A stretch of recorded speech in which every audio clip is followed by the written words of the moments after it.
réveil Skyrock PLM. Et il nous fait l'info mini spéciale aujourd'hui consacrée exclusivement à l'exercice Orion qui se poursuit dans de nombreux départements du sud-est de la France pour sa deuxième phase. Après vous avoir présenté l'opération Aéroportée réalisée dans la région de Castres, on revient aujourd'hui sur l'autre action principale réalisée de manière quasi simultanée pour provoquer la surprise de l'ennemi, mais qui va cependant réagir pour tenter de garder le contrôle de cette zone.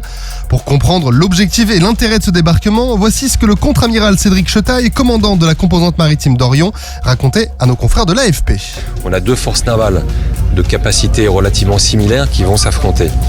Au début de l'action, ce qu'on appelle l'entrée en premier, c'est-à-dire la projection de force, la projection de puissance, ne dispose pas encore des moyens suffisants pour être sûr d'avoir l'ascendant sur l'adversaire. Donc on adopte une idée de manœuvre qui est beaucoup plus basée sur la dissimulation, sur dénier à l'adversaire sa capacité à comprendre où on veut se projeter, où on veut débarquer, les centres qu'on veut frapper. Ça doit le pousser à la faute, ça doit le pousser lui à se dévoiler. Une fois qu'il s'est dévoilé, on va frapper très fort. C'est donc au petit matin et durant toute la journée de samedi que 700 soldats et 145 véhicules ont débarqué par la mer via les cuves des porte-hélicoptères amphibies Tonnerre et Mistral. Les premiers soldats et leurs véhicules ont débarqué aux alentours de 5h du matin sur le port maritime de Sète et sur deux plages de la ville de Frontignan devant la population, parfois surprise du volume impressionnant des soldats ainsi déployés dans leur région.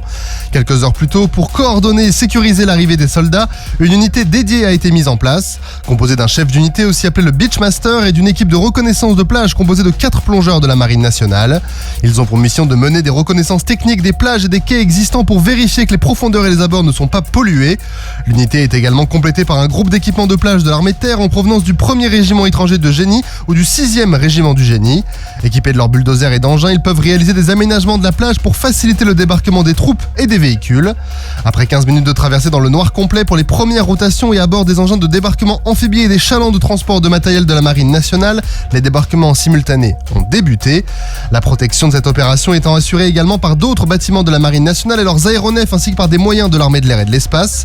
Nous retrouvons à présent le capitaine Pierre, officier de la 6e brigade légère de marine, qui présentait cette phase de débarquement à nos confrères de l'AFP peu avant le début des opérations. Le Combined Landing Force s'apprête à déployer 700 militaires dans la région de Sète, ici à Frontignan, et près de 140 véhicules. Leur mission, sécuriser une tête de pont, la zone portuaire de Sète, en déployant un dispositif de sécurisation dans la profondeur, afin de permettre à une force plus importante de pouvoir arriver dans les jours à venir. Aujourd'hui, l'intérêt, c'est justement de se réapproprier quelque part le terrain libre, pouvoir sortir des camps de manœuvre, pouvoir envisager les opérations prenant en compte la partie terrestre, marine, air, cyber, espace et également dans les nouveaux champs de la conflictualité, c'est-à-dire les opérations militaires d'influence, les réseaux sociaux, la partie informationnelle. Les premiers soldats de la 6e brigade légère blindée et plus particulièrement de la 13e demi-brigade de la Légion étrangère ont donc débarqué très rapidement avec pour mission de s'emparer de plusieurs points stratégiques situés dans le port de Sète et sur les plages de Frontignan. En moins de 24 heures, 700 militaires dont le groupement tactique embarqué et 145 véhicules ont ainsi été mis à terre. Une fois à terre, les premiers combattants débarqués ont été rapidement la cible de la milice ennemie, mais ils ont pu étendre leur dispositif dans l'arrière-pays pour permettre de sécuriser le déploiement des moyens lourds du groupement tactique embarqué. Très vite, ce débarquement a permis d'obtenir un rapport de force favorable pour tenir définitivement cette zone qui va remplir un rôle capital pour la suite des opérations, notamment dans le domaine de la logistique.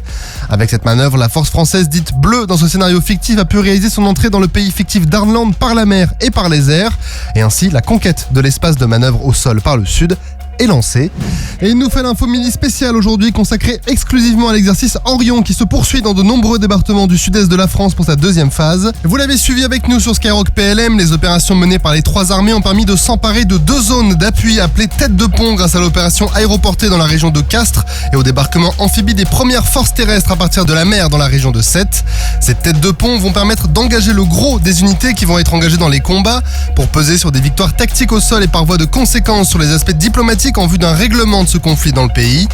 Pour arriver à cette projection de force appelée entrée en premier, la logistique a déjà tenu un rôle primordial en facilitant les différents mouvements et soutiens de l'ENU, l'échelon national d'urgence vers des zones de déploiement maritime ou par les airs. Un deuxième débarquement a donc été réalisé le 3 mars à Sète avec un effort sur la logistique. Pour cela, un très gros ferry civil italien a été affrété, c'est-à-dire loué pour transporter soldats, logisticiens et matériel.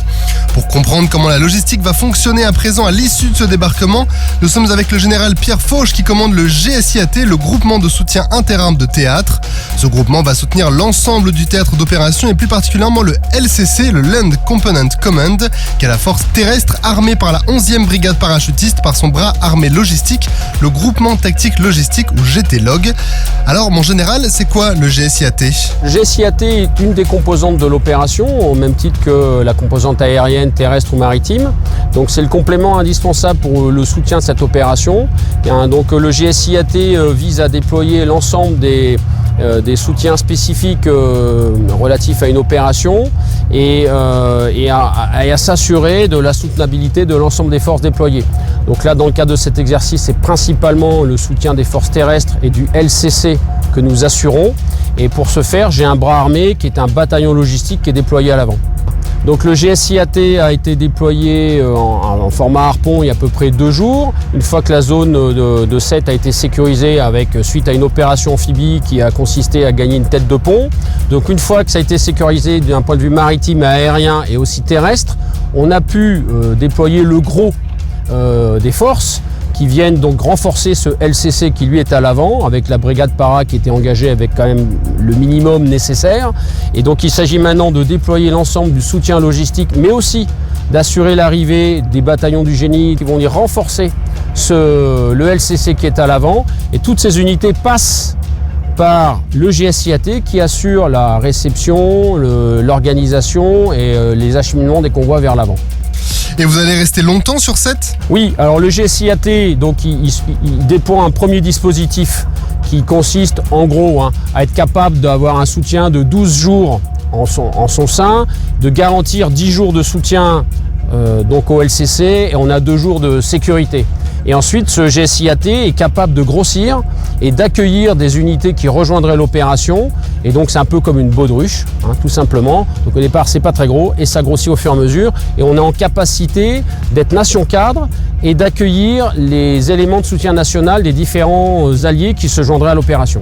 Pour illustrer ces soutiens logistiques, nous avons rencontré un des lieutenants engagés pour assurer le transfert entre le lieu d'embarquement et de débarquement. Donc je suis le lieutenant Richard, je suis chef de peloton portuaire au 519e régiment du train à Olioul. Et donc ma qualification en particulier, c'est officier de chargement sur les navires affrétés par les armées. Lors des opérations portuaires, mon rôle c'est de mettre en œuvre le plan de chargement qui a été conçu par l'officier responsable affrété et d'assurer que toutes les opérations se déroulent en sécurité pour les véhicules comme pour les personnels. On est en mesure de pouvoir faire débarquer des forces avec ce navire affrété pour pouvoir poursuivre la mission par la suite. Et votre rôle plus précisément au 519e régiment du train ? Notre rôle consiste à accueillir au pied du navire les véhicules et personnels, de les guider au bon endroit, de les placer et de les saisir pour qu'ils puissent être convoyés en toute sécurité. Et vous participez au transport en mer ? Qu'on soit présent à bord, c'est de pouvoir effectuer principalement le déchargement de demain sur le port de Sète. Donc on va passer la nuit à bord du navire, ce qui va nous permettre de faire des rondes, s'assurer que le matériel reste en bon état toute la nuit et ça permet de gagner en efficacité. Et nous retrouvons maintenant la caporal-chef Marinette qui est à Cognier et qui nous explique brièvement en quoi son métier consiste. Moi je suis à Cognier. À Cognier ça consiste à charger et décharger les véhicules sur le bateau, les saisir aussi pour éviter que ça bouge, pour assurer la sécurité à bord du bateau. La nuit on va devoir faire des rondes et tout pour vérifier si les véhicules sont toujours bien saisis, pour voir s'il n'y a pas de chaînes qui ont sauté. On va passer la nuit à bord et une fois arrivé à 7, on va devoir tout redessaisir les véhicules pour pouvoir les décharger et pour que les régiments puissent récupérer leurs véhicules à la suite. Et c'est avec Angélique que nous avons à présent rendez-vous. Angélique, je suis chef de section au 14e régiment d'infanterie et de soutien logistique parachutiste. Moi je fais partie du sous-groupement logistique. Donc ma mission c'est avec ma section assurer le soutien du combattant. Alors sur le GSIAT, donc on est sur la zone fonctionnelle soutien du combattant, on a plusieurs îlots. J'ai un îlot qui s'occupe de l'eau, donc le DCH. Ensuite j'ai un îlot qui s'occupe de la maintenance puisqu'on déploie pas mal de matériel. Donc là c'est des maintenanciers qui savent faire, on les appelle les EMF. Et ensuite j'ai tout un îlot qui s'occupe et des affaires mortuaires et de la gestion des vivres opérationnels, donc les rations et l'eau. Donc là on est en train de déployer le matériel, de définir les zones et d'installer tout notre campement. À l'issue, on aura à peu près une dizaine de jours de mission. Donc ravitaillement, on va faire en sorte de distribuer tout ce qu'on a distribué, que ce soit les rations ou l'eau embouteillée, pour que les transporteurs puissent les amener au GTLOG. Et allons à présent à la rencontre du colonel Catonin qui commande le groupement tactique logistique. Quelle est la mission de votre groupement ? Alors le GTLOG, sa mission est de garantir le soutien direct des unités de mêlée, des unités de l'avant, donc de la brigade qui a été déclenchée, et de maintenir une capacité de combat optimale des éléments de l'avant, donc particulièrement ici sur cet exercice, 2 groupements tactiques interarmes GTIA qui ont été armés par le 8e RPIMA et la 13e DBLE. Dès le début de l'opération, donc le 25 février, aujourd'hui j'ai 400 soldats sous mes ordres, 400 logisticiens qui arrivent de toutes les directions et services interarmés, la santé, les essences, la maintenance, le ravitaillement, transport, l'appui au mouvement. Donc le GT intègre tous ces logisticiens au profit des forces de l'avant. Et depuis une semaine, le GT Log a ravitaillé l'avant avec environ, et ça c'est du réel, du concret, 2200 rations, 6000 litres d'eau distribués vers les forces, environ 100 mètres cubes de carburant terrestre, 40 mètres cubes de carburant aéroterrestre. Nous, on a évacué 10 blessés critiques et ensuite on joue aussi une chaîne mortuaire avec des décédés en opération qui reviennent dans notre zone et qu'on évacue vers la zone arrière. Et le colonel a fait référence à un détachement santé. Nous sommes avec la médecin principale Audrey qui commande un rôle 1 rattaché au groupement tactique interarmes du 8e RPIMA. Chaque unité est soutenue par le service santé des armées. Pour ceux qui sont en première ligne, dirons-nous, il y a une équipe médicale qui est dite mobile, qui est composée d'un médecin, d'un infirmier et de plusieurs auxiliaires sanitaires. Donc ceux-là, ils sont vraiment au plus proche des combattants, ils sont parmi eux et ils avancent à leur côté au fur et à mesure de l'avancée des opérations. Ensuite, s'il y a un blessé donc parmi ces combattants de la première ligne, il va être pris en charge par l'équipe médicale et ensuite évacué sur les lignes arrières sur un poste médical tel que celui où on se trouve aujourd'hui. Donc on appelle ça un PM14, poste médical du type 14, et c'est ce qu'on appelle communément un rôle poste médical un peu préliminaire.